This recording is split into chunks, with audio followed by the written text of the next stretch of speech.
night, Donald Trump did sign the bill to see the Epstein files finally published. He promised to publish them before he was even elected. The MAGA crowd has forced him into it, pretty much against his will. But what are we all waiting for? What are we actually going to learn from them if and when they actually are published? Well, let's talk to the US editor of The Spectator, Freddie Gray, who joins us now. Morning to you, Freddie.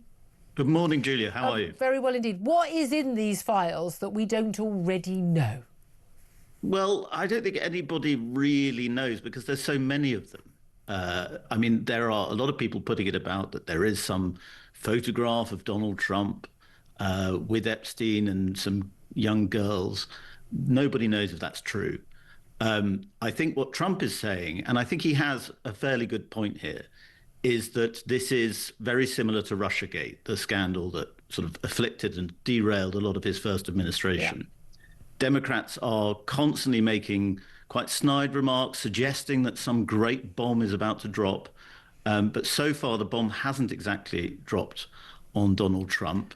I think what's definitely true is that they have mishandled this in terms of managing it as a story. Well, he said you can't say there's a big conspiracy and we're going to publish the Epstein files. And then when you get into office saying nothing to see here.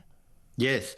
And I think what it also ties into, and this is sort of happening in other ways to the Trump administration, is that they're losing their grip on the kind of political dominance that they had in the first 10 months of the Trump administration. And that's why Democrats are getting excited. There are troubling signs in the economy. Trump's getting in trouble with his base for focusing too much on foreign policy. The base are obviously very interested in this Epstein story because it taps into a kind of neuralgic issue for the populist right, which is there's a global elite that do terrible, terrible things, and they get away with it because they're rich and powerful. And that ties in with all the conspiracy theories about Hillary as well, Hillary Clinton, the QAnon, doesn't it? But I mean, look, we know that there are big names linked to Jeffrey Epstein. He was a very sociable, very rich man. He was a billionaire. He owned the biggest, expensive house in Manhattan. He had an island. He flew people around. He was, very generous, giving money to, the Duchess of York and come and stay in my house. But the reality is, from some what I've looked into and what I've seen from the documentaries about Jeffrey Epstein, you could not be around him and not know that there were at all times a whole bunch of young teenage, really pubescent girls around, and you must have gone, that's weird. I mean, if I walked into a man's house and he didn't have a teenage daughter, I'd wonder why there were a load of teenage girls in his house, wouldn't you? I think I probably would, yes. And then walk straight back out again. Exactly, of course I would. The extraordinary thing is the birthday book that we've seen, the 50th birthday book that Ghislaine Maxwell lovingly prepared for Epstein. And all the contributions from all these people, and it's a range of people, from family members to very rich businessmen to senior politicians, including Bill Clinton and Donald Trump, it seems, allegedly. He denies it, yeah. Denying it. And the amazing thing about the tone of the book is how sort of glibly they refer to Epstein's predilection for very young women.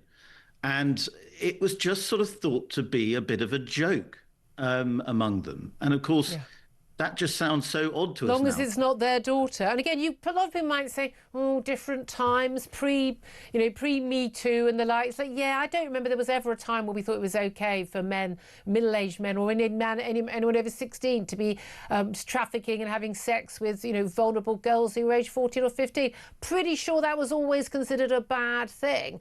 But this is the thing, there are so many conspiracy theories around this, about who's going to be, I mean, there's been talk about Bill Gates and that his wife has said, Bill Gates said, one of the reasons why she broke off their marriage was his relationship with Jeffrey Epstein, to which a lot of people may read a lot of things in there. But there's no doubt at all, there are a lot of people who would have known Jeffrey Epstein socially and had photos with him at their clubs, at the parties. Doesn't mean they were involved in any wrongdoing. A lot of people flying on his planes.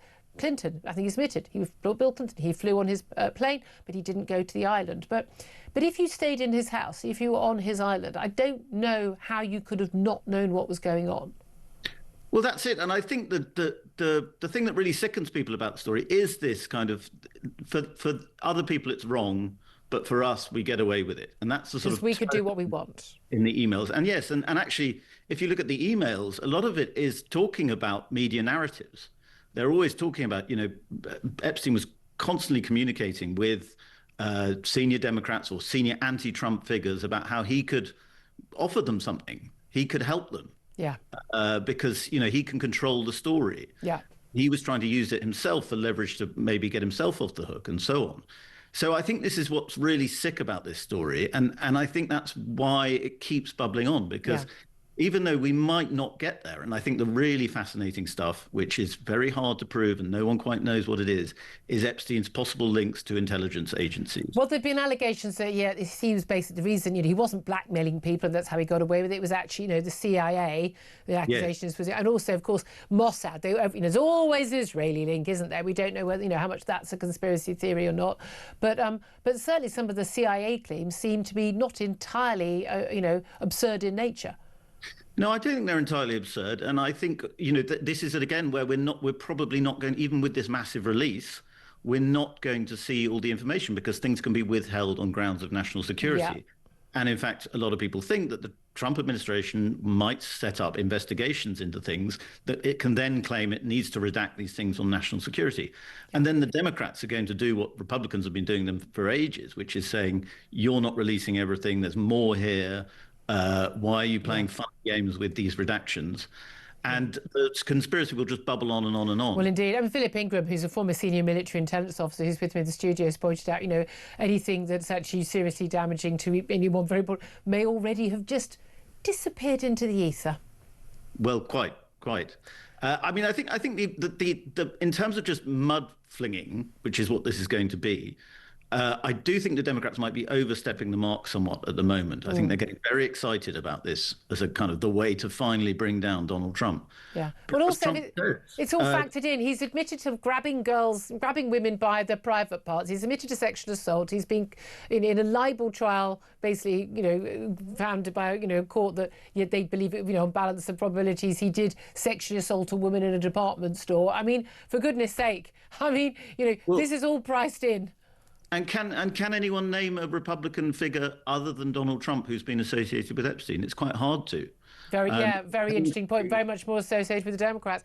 Well, we'll see. I have a funny feeling there'll be not anything or such a tranche of stuff. We'll be years trying to go through it. Freddie Gray, US editor of the Spectator. Thank you very much indeed for that. Philip Ingram, as you were saying earlier, a lot of this stuff disappears. It just does. We'll never know it was redacted.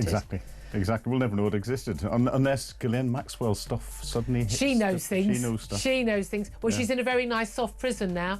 Although I'm surprised she's serving time at all, actually, given how much she knows. But who knows how long that will be. Someone might get a pardon at the end of this Trump presidency. Anyway,